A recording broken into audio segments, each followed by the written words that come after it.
प्रभु यीशु मसीह का धन्यवाद हो आज के सुंदर दिन के लिए, सुंदर समय के लिए और सुंदर मौसम के लिए। हम धन्यवाद करते हैं हमारे परमेश्वर पिता का, हमारे प्रभु यीशु मसीह का, पवित्र आत्मा का, जो हमें हमारे सहायता के लिए दिया गया है।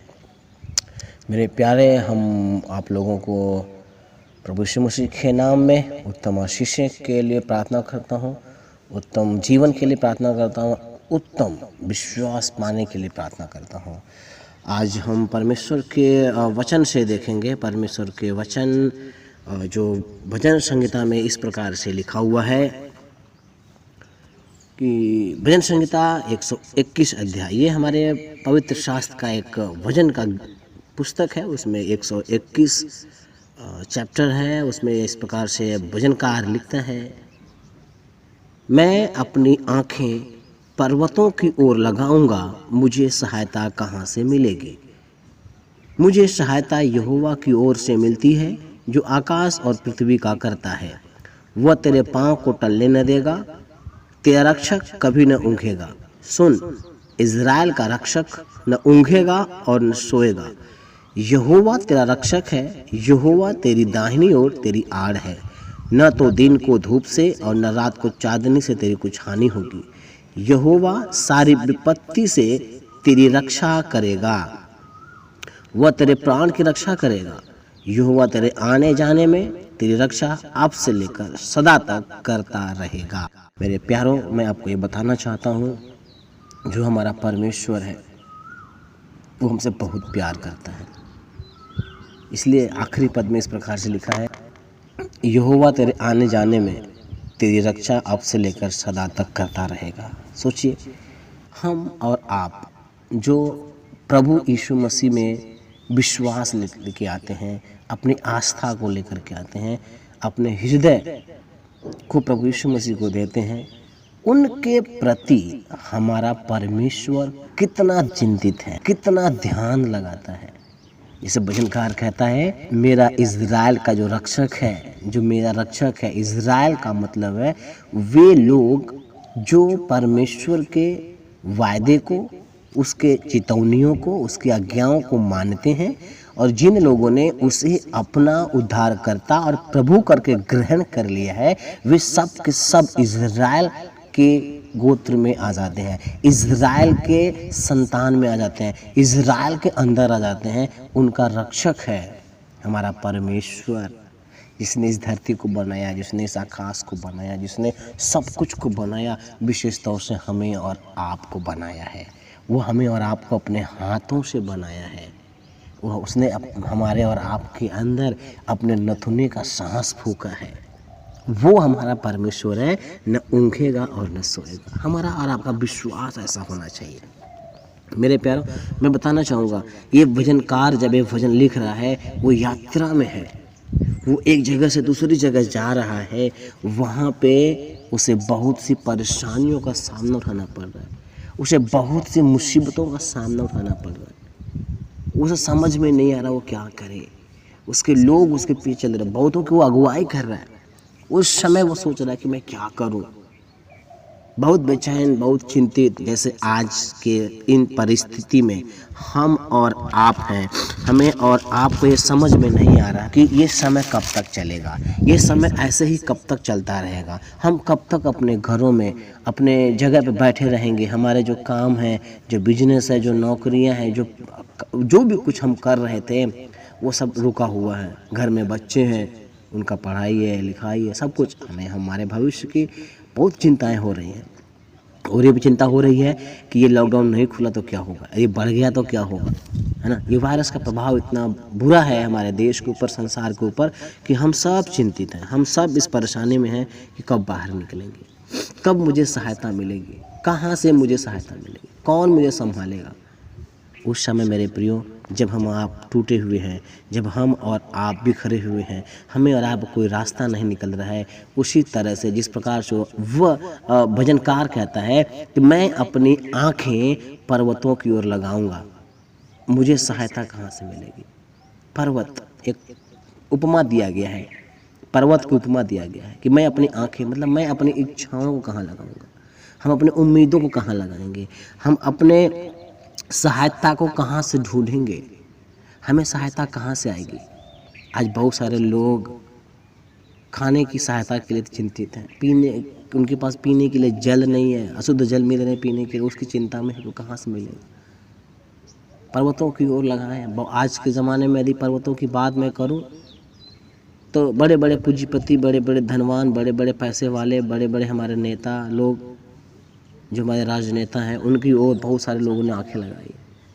गांव में, इंटीरियर गांव में जा कर के देखें हम तो वहाँ पे यदि खाना बँटने के लिए आ रहा है, पानी बँटने के लिए आ रहा है, सबको नहीं मिल पा रहा है।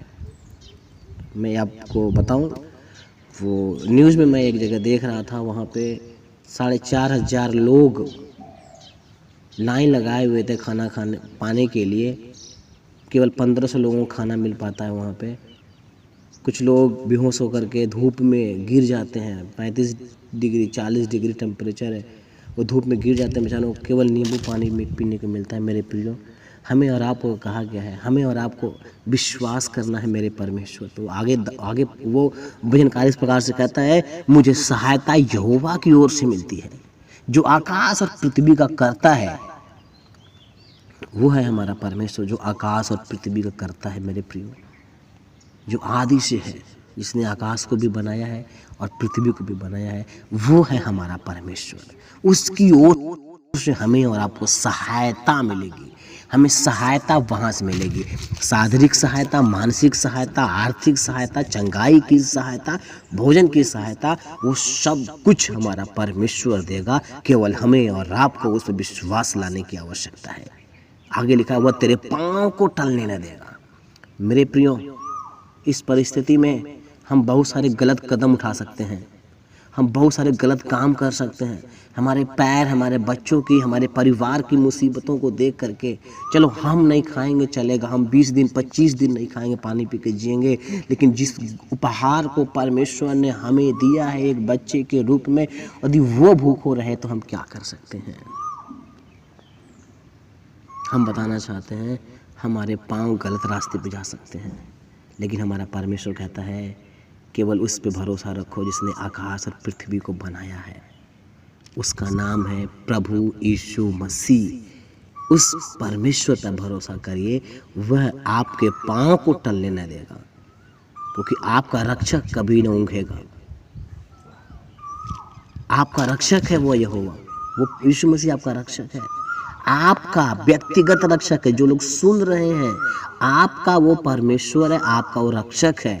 रक्षक दूसरों के रक्षक दिखाई देते हैं, लेकिन हमारे और आपके रक्षक दिखाई नहीं देता है, बल्कि हमारा रक्षक हमारे अंदर रहता है। वो कहता है कि तेरी दाहिनी ओर तेरी आड़ है, वो मेरी आड़ है, मुझे कोई नहीं देख सकता, मुझे कोई परेशानी, कोई मुसीबत, कोई विपत्ति नहीं देखेगी। यदि उस विपत्ति को देखना है तो सबसे पहले वो मेरे परमेश्वर को देखेगी।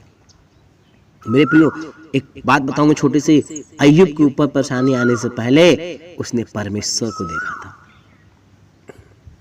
परेशानी देने वाला परमेश्वर से जाके बात करता है, पहले परमेश्वर से मिलता है। मेरे प्रियो, हमारे और आपके पास परेशानी आने से पहले हमारे परमेश्वर से मिलेगा, क्योंकि हमारे दाहिनी ओर वो हमारी आड़ है। हमें न तो दिन को धूप से और न रात को चांदनी से कुछ हानि होगी, कुछ भी हानि होगी। दिन को धूप से, रात को चांदनी से हमारी और आपकी कोई हानि नहीं होगी। ये मेरे परमेश्वर का वायदा है। लिखा है हमारा परमेश्वर जो है, हमारा यीशु मसीह है, सारी विपत्ति से, ये केवल कोरोना की विपत्ति से नहीं, महामारी की विपत्ति से नहीं। हमारे जवानों को बहुत भविष्य की चिंता है कि हमारे नौकरियों क्या होगा। जो प्राइवेट नौकरी करते थे बेचारे, उनका क्या हालत होगी, बता रहे नौकरियां बंद हो रही हैं। लेकिन मैं बताना चाहता हूँ, हमारा परमेश्वर हमें सारी विपत्ति से रक्षा करेगा। वो मेरे प्राण की रक्षा करेगा, वो मेरे आने जाने में अब से लेकर के सदा तक मेरी रक्षा करेगा। आइए मेरे प्रियो, आंखों को बंद करें, अपने उम्मीद को, अपने भरोसे को, अपने विश्वास को प्रभु यीशु मसीह की ओर लगाएं, अपनी आंखों को यीशु मसीह की ओर लगाएं। मेरे प्यारे पिता परमेश्वर, हम धन्यवाद करते हैं इन सब सुनने वालों के लिए। प्रभु जी, हम प्रार्थना करते हैं प्रभु, यदि जो लोग विश्वास में नहीं है पिता परमेश्वर, फिर भी तेरी बातों को सुन रहे हैं प्रभु, तेरे इस वचन को सुन रहे हैं पिता परमेश्वर, प्रभु जी आप उनके रक्षक हो जाइए पिता परमेश्वर, उनके सारे पापों को, उनके सारे गलतियों को, गुनाहों को धो दीजिए पिता परमेश्वर, और उन्हें एक बार फिर से मौका दीजिए ताकि वो आपका बेटा बेटी बन के तेरी महिमा करें प्रभु। प्रभु जी वो अपनी आंखें तेरी ओर लगाने पाए प्रभु जी, वो अपने मन तेरी ओर लगा रहे पिता परमेश्वर। प्रभु इस महामारी से सबको बचाए पिता परमेश्वर प्रभु, इनके जीवन में जो भी परेशानियां, जो भी विपत्तियां प्रभु, तो उन सब से इनकी रक्षा करना प्रभु जी, और उनको एक जीवन दे पिता परमेश्वर जिससे तेरे नाम की महिमा होने पाए। धन्यवाद करते हैं सारी बातों प्रभु जी, महिमा आदर हम आपको देते हैं। इस प्रार्थना को अपने उद्धारकर्ता प्रभु यीशु मसीह के नाम से मांगते हैं, आमीन आमीन आमीन। मेरे प्यारों, एक बार फिर मैं कहना चाहता हूँ, अपनी आंखें प्रभु यीशु मसीह की ओर लगाइए। सच्चा उद्धारकर्ता वही है, वही मार्ग है, वही सत्य है, वही जीवन है, जो आपके लिए मारा गया, गाड़ा गया और तीसरे दिन मृतकों में से जी उठा है, और हमें और आपको पुनः वापस लेने आने वाला है। उसके लिए तैयार रहें। प्रभु आपको आशीष दे।